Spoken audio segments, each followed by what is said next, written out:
ભાગ 3 નામ છે ડર પર વિજય. અર્જુન ડરીને ઊભો થઈ જાય છે અને દરવાજાની પાસે આવે છે તો અંદરથી પહાડી અવાજમાં ભયાનક અવાજ આવે છે.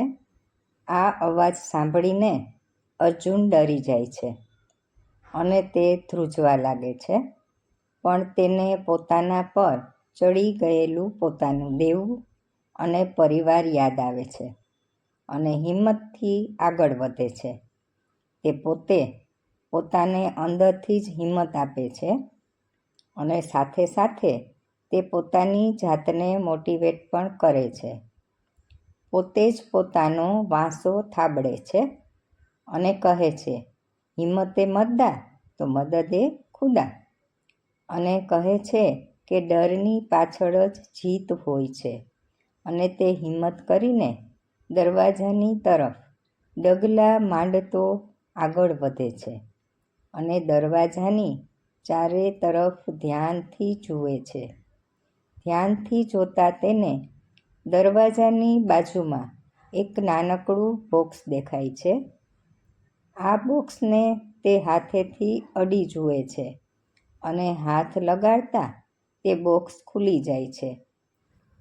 ત્યાં તેને એક ડિજિટલ લોક છુપાયેલું જોવા મળે છે, જેમાં એક કોયડો એટલે કે પઝલ હોય છે.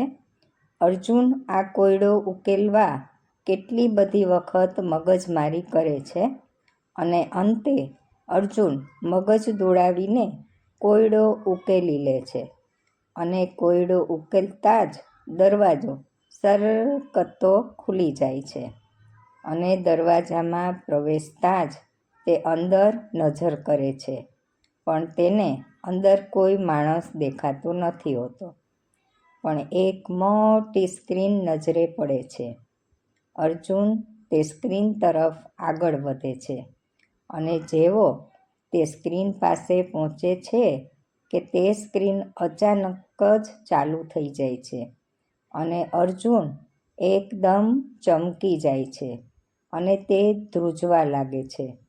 તેને સ્ક્રીન પર એક નકાબપોશ માણસ પહાડી અવાજમાં કહે છે, અર્જુન, તે પહેલો પડકાર સરસ રીતે પાર કર્યો, પણ અસલી રમત હવે શરૂ થાય છે. હવે તારે બીજા ટાસ્ક તરફ આગળ વધવાનું છે. આ રહ્યો તારો બીજો ટાસ્ક, જેમાં તમારી શારીરિક ક્ષમતાની કસોટી કરશે. અને અચાનક રૂમમાં લાલ લાઈટો ચાલુ થઈ જાય છે અને એકદમ ગરમી વધવા લાગે છે.